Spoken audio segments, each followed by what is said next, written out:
I'm going to start this video off by getting something out there in the open.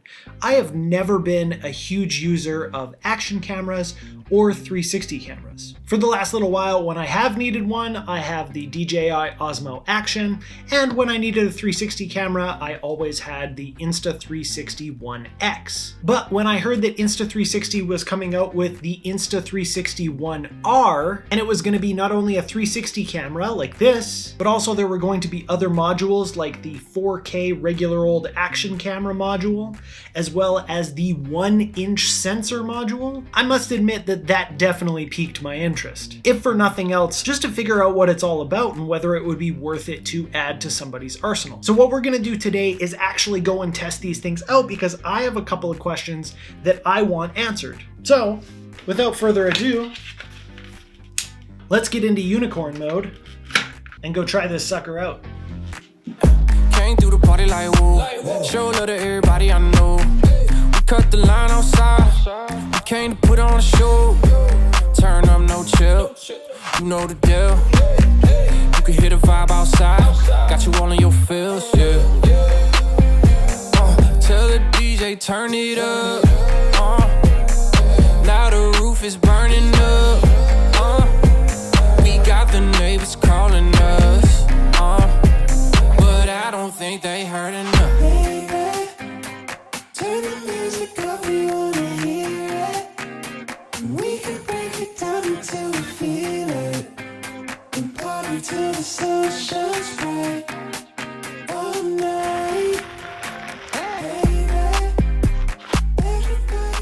Using a new camera in any way, shape, or form is going to take some time to get used to. And I decided to double up today because I'm actually shooting this portion on a new camera that I can't quite talk about yet, but I'm very excited about. But regarding the ONE R, I ran into one little hiccup as soon as I left my building. I went to connect to the app, and at first it looked like everything connected fine, and I actually quite like the Insta360 app. But what happened is as soon as I connected it to the app, the actual ONE R itself froze up. Total freeze up, power button did nothing. I had to remove the battery. Now, in the couple of times that I've pulled it out and played around with the settings and that kind of stuff, I've never had that problem happen before. So maybe this was just a one-off thing. Maybe I just did the right sequence of things that made it freeze up, but I just figured I'd let you know about that. But other than that one little hiccup, it was super easy to connect to the app, get all my settings set up, and hit record to do that trek over here. Now, I must admit the 360 portion of this camera isn't exactly the most exciting part to me, just because it seems very similar to what we already know from the Insta360 ONE X. Not to say that that isn't exciting, but we've just seen it before. It's very exciting that in one camera you can do so many different things. Like I said before, we've got the 360 module, this one here. We've got the kind of typical action cam 4K module, and then we've also got the 1-inch sensor, which is something that is pretty darn new to the action camera world. Now, the way that this works is you've got your entire camera, and then there's a little switch here that allows you to pull off the battery. And then these other parts just pull apart like that. This kind of brain module has your charging port on one side. It's got the connections on the other side. On the front, it's got the Insta360 ONE R logo as well as a tally light. And then on the back, we've got a screen so that you can see what you're shooting. And the cool thing about this screen is that you can actually flip it around either way. So whether you're filming yourself or you're filming someone else, you can set it up so that you've got it the right direction. And when you're ready to put it all together, you just stick the camera onto the brain and then slap the battery onto the bottom and you're good to go. And that's your basic layout of it. And there's an airplane. Now I'm currently being eaten alive by mosquitoes, so I think we're gonna move on and try and find somewhere without so much open grass.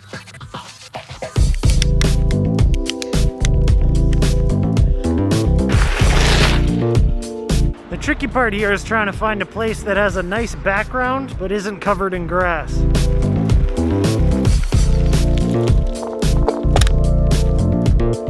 I've only had the Insta360 ONE R out for a little bit. I haven't really had a chance to get my own bearings around it and that kind of stuff, and there are a couple of questions that I really wanted answered. The first of those questions is, how's the audio quality both on board and using an external mic using their little USB-C adapter?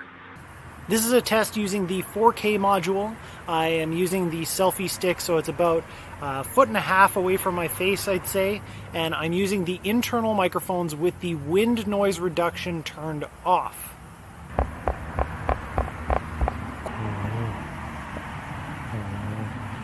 This is the 1-inch sensor, and you might be able to see a little bit of fluff up at the top because I've got the Rode VideoMicro on top with a windsock on it.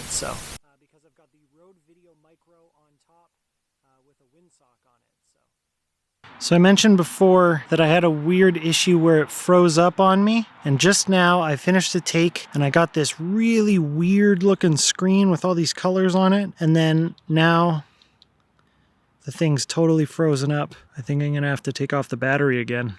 Now the next thing is that I am outside, but I am in quite a shaded area. There's lots of dark parts here, so I've got it in full auto. So how is it handling it? And we're going to compare this to the 1-inch sensor.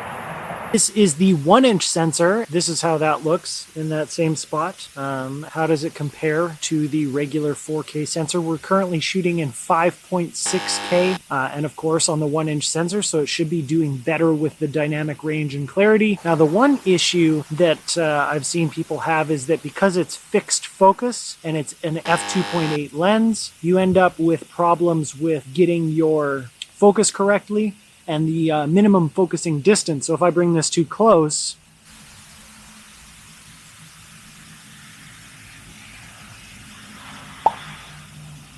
I might go out of focus. Man, the screen is doing something really weird. And finally, we're going to run to see how the FlowState does.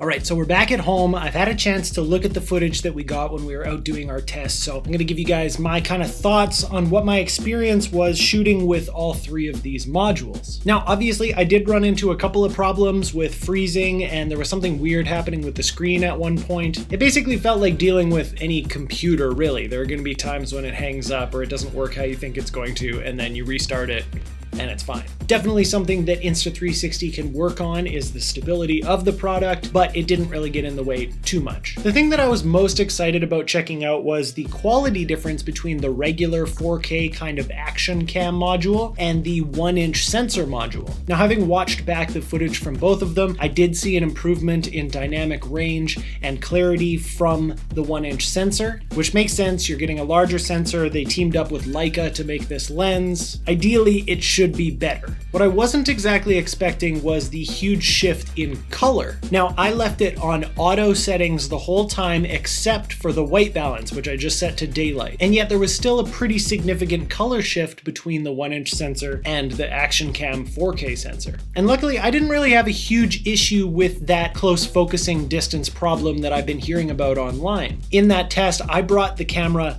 so uncomfortably close to my face. Like, I would never bring it that close. So I wouldn't really worry too much about that. You're really not going to get a whole bunch of shallow depth of field, but if you were going to use it for something like vlogging and you wanted to make sure that your face was in focus, I think it was doing a good enough job. Now, that being said, the 1-inch sensor didn't blow me away as far as quality goes. It still does kind of have like an action cam type of look to it. Now, as you guys saw when we did the test for audio, we ran into some serious problems. First of all, the inbuilt microphones are not great, and the handling noise is terrible. So when you're actually touching the camera itself, there's a lot of noise going on there. But most cameras have pretty bad sounding internal microphones, and it's nice that Insta360 has an adapter so that you can plug in your external microphone. And to add on to it, their case actually has a cold shoe on it, which is really nice for being able to actually hold your external microphone. You want to make sure that you get a small external microphone because, as you saw in the clips before when I had my Rode VideoMicro on there, you can see it in the frame. First and foremost, I tried with the Deity microphone, and I know that those microphones aren't necessarily compatible with all cameras, so I wasn't sure if it was going to work or not, and I could not get it to be recognized by this camera. But then after that, I tried the Rode VideoMicro,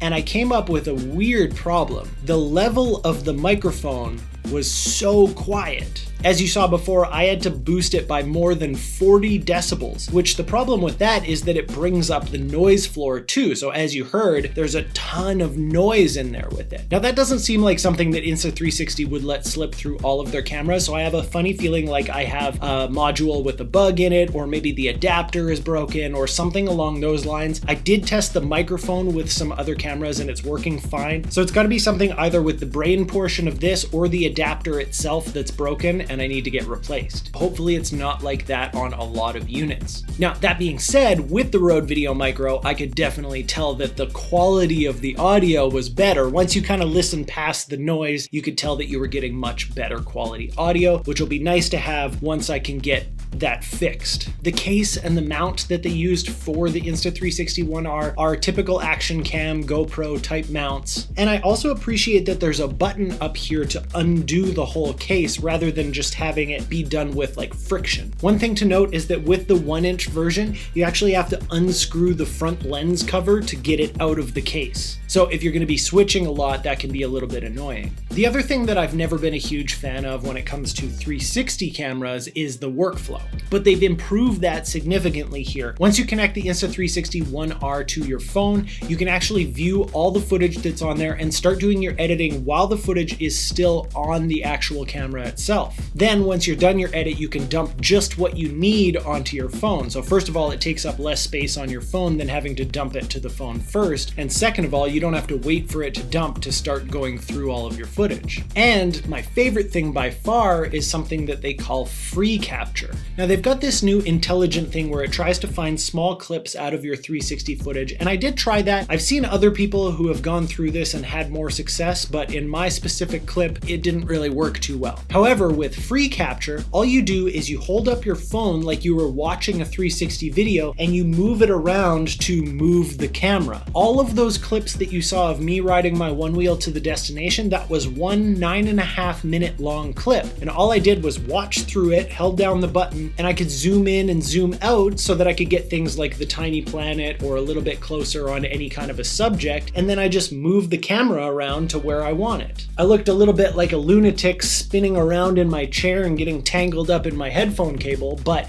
it made it super easy to get through the whole clip. Then I dumped that entire 9.5 minute clip to my phone and then onto my computer, and then I could take out all the little pieces to make that sequence. That might be a changer from me being someone who doesn't really like to use 360 cameras to enjoying it. So overall, even though I had a couple of problems here and there, I do think that this can be quite useful. I like having the 1-inch sensor. I don't think that the 4K sensor is really gonna get much use. For me, in the way that I work, I really only need one or the other of these two. And then it's really nice not to have to carry an action camera and a 360 camera. I can just carry the action camera and then keep the 360 module with me. It takes up a little bit less space and you're working with the same camera and the same software, which is really nice. But as always, I want to know what you think. Are the problems that you saw me having enough to scare you away from it, or are the advantages of the modular design enough to entice you? Leave a comment down below, and on your way down there, make sure to hit that like button, subscribe to the channel, and hit the bell notification so you don't miss when I post new videos. Thank you so much for watching, and I'll see you next time.